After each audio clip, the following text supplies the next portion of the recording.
Okay, so do I sniff it? Do I slurp it? Like, how do I do this? I know how coffee works, but... And then that gives you a little... This is what you ask all the ladies.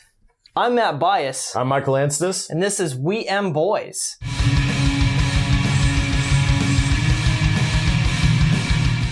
Hey, so...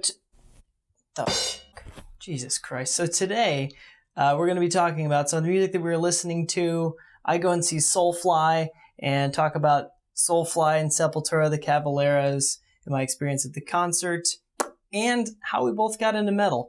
Check it out. Leave us a comment. Let us know how you got into metal. All right, so whatever beverage you've got in front of you, hopefully your favorite beverage, we're just going to do a little toast, a sip at the same time, if you will. We're drinking tea. This is my tea, Deep Steeps. Check us out. Shameless plug. Anyway, let's do this. What's up? Do I have to do I slurp it? Do I snip? Okay, so the way you want to drink good tea is you're going to slurp it, right? So it's going to sound like this. Oh, yeah. Because you're going to aerate the tea. So it's like and coffee. Activate the flavor enzymes in the tea. I can't remember the word. For profile, maybe? No, just the flavorness. The zymes. The tea-ness, as I often called it. So Not to be confused with penis, which is another part of this video, apparently. Anyway, so this is pine-smoked black tea. Ooh, nice. So it's black tea. Okay. The leaves have been exposed to pine smoke. So pine wood that's, the smoke from pine wood. I'm into it. I know what I'm talking about, I swear. All right. Sips at the same time. Sips at the same time. Boom. Ah, yeah. Oh, that's really good. Yeah, it's good stuff, man. I'm a fan. Straight from China. So what'd you listen to today? Man, today I was listening to a new album by a band that I had not heard of, Pangea, and the album's called Vesper. It's, I don't know, it's kind of in my alley in terms of it's heavy, it's, what? They're called Pangea? I think that's how you, so they're destined to split up then? Boo! Oh. I've been listening to a lot of Random Pig Destroyer lately. I just revisited it. Okay, yeah. You sent me one of those tracks Army today. of Cops. I listened to all one of them because I'm an overachiever. Clearly, that slapped. Army of Cops, Pig Destroyer. Ooh. I'm still listening to Puya's new album, which I know you're super familiar with. Oh, it's gonna be Trap. It is. It is. It's amazing. Yeah, and then I'm still listening to that new. This fucking guy. I'm still listening to that new Infinite Annihilator album. Yeah. So, what about you? What'd you listen to? So today I listened to Typo Negative. Love them. Big influence. In Flames. Nice. That's Swedish death metal, dude. Oh yeah. That's a big thing for me. Yeah, absolutely. You know what I listened to last night live was fucking Soulfly. That's right. One of my biggest influences. How was the show? I don't think it comes out in the music that I write, but the show is amazing. Okay, so I've seen the Cavaleras before. Okay. Actually, so Igor wasn't playing. It was Max. So I'm going to be Cavalera. honest, I don't. Okay, so I know who Max, because he's actually in one of the songs, and I didn't mention it. It's all right. Something else I listened to is a new Nails track, one of the new Nails tracks, and he's featured vocalist. Oh, nice. Yeah, so that would have been a good segue. They started out with Okay, sorry. So Sepultura. Yep. Big four. Michael made a big mistake here. He referred to Sepultura as one of the big four. I think what we should do here is forgive him and move on. Isn't that right, Eddie? Yeah. That was Max and Igor Cavalera. Okay. And Andreas Kisser played guitar too. He's on my vision board over there. Because you can't see that and you won't. So then after Sepultura came Soulfly, and then Cavalera Conspiracy Nail Bomb happened there in there somewhere. I didn't realize Soulfly was an offshoot of that. Yeah. So Max Cavalera he's very prolific. There we go. Yes. So anyway, so Brazilians. Yep. Lots of tribal aspect, but not douche tribal, like super cool, tasteful tribal. Yeah. When they were in Sepultura, Yes. Sepultura Roots? When they recorded the album Roots, they actually went out into the Amazon, I think it's Amazon. Here's how much I don't know.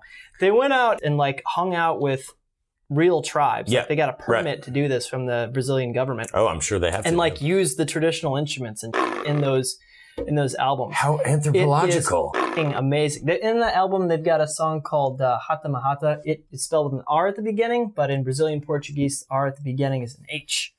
Just as a quick note, I reached out to my very good friend Carlos Zema from Immortal Guardian. Fucking check those guys out. Anyway, Carlos is from Brazil, and he was telling me it's pronounced Hata Mahata. That word is from an indigenous Brazilian language. A lot of people don't know what that means. If you look it up, good fucking luck.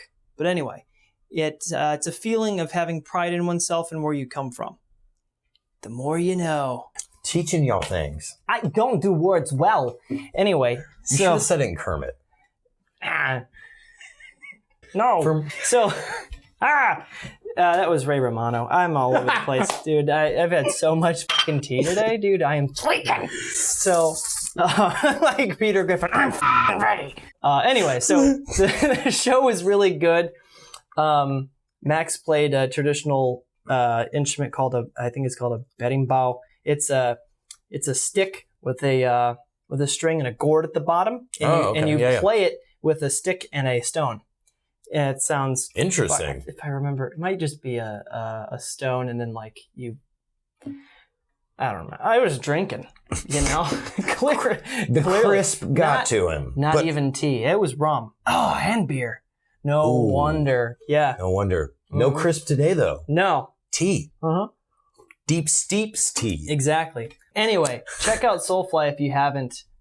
They're really, really good. Very, very tasteful. All their riffs are super groove.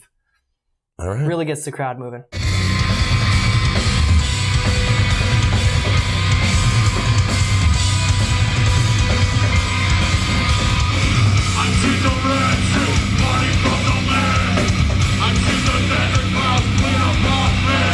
Anyway, moving right along. So then, just while we're on the topic, how did you get into metal? So guitar. I was playing guitar. I was learning punk and Nirvana. Right. Anyway, so I'm playing that stuff on guitar, and I'm starting to get a little bored because I'm not being challenged with this 3-chord stuff. Yeah, absolute power chord. You know, or switching, like Nirvana's Come As You Are. Right. You know, okay, great, I got this. I'm not sweating anymore as I'm trying to learn it. And so then I'm hanging out at my grandma's house, and I'm like 14 watching MTV2, aging myself. And the music video for One by Metallica comes on. Okay. And I was like, what? Dude. One of those moments, like, what is this? How have I not been exposed to it? The sextuplet riff, you know. Right. Oh, yeah. And then the guitar solo, the second guitar solo, I was like, what is happening? It like quite literally blew my mind. Yeah. Oh, I'm sure. So I went out and got that, and that just changed everything. And this was in high school. Asked a couple of buddies, what else should I be listening to? Because you're clearly into metal. Right. Because you can always tell. You know, when you had the CD binders. Oh, yeah. Dude hands me his CD binder. Yeah, and he's just like, pages. Go ahead, these are my recommendations. And that's when I found Slayer and Pantera. Okay, yeah. Didn't like Megadeth yet, which is like one of my top 5 bands. Couldn't handle Dave Mustaine's vocals. And then from there, it just went bonkers. Interesting. Yeah. Very different from my experience. Yeah. How about you then? So, To be fair, I gotta stop using that voice. Okay. Shit, Don't die! One of us always choking. Actually, it's me that's always choking. I drank too fast. So I went on a little bit of a different route. Middle school, did the whole pop punk thing. Was into that. Yeah. Mm-hmm. But then didn't go into punk. I'll get you. Later, I got into hardcore. That's something different. So anyways, that kind of led into me listening to... We're going to have to put one of my old band pictures up for sure. Oh, I'm very excited to see that. You know, you've seen it. Yeah, I'm excited for them to see that. I'm not. You guys are in for a real treat. Yeah, it's great. So I got into bands like A Static Lullaby, Finch, kind of that thing. And so a little bit of screaming, not super heavy, but then started getting into metalcore. Poison the Well, As I Lay Dying, stuff like that. And that's kind of when I started to move more in the direction of metal. And then once I got to heavier stuff, I was like, okay, no, this is it. Like this is what I like more. And obviously, as people already know, I listen to a lot of things, and I still like, kind of angsty and lighter stuff. But yeah, it was kind of like a slow progression towards heavier kinds of music. So that's how I got into metal. Yeah. Nice. Thanks for checking the video out. Remember to like, comment, and subscribe. Hit the notification bell if you want to know when we're putting out more stuff. See you next time.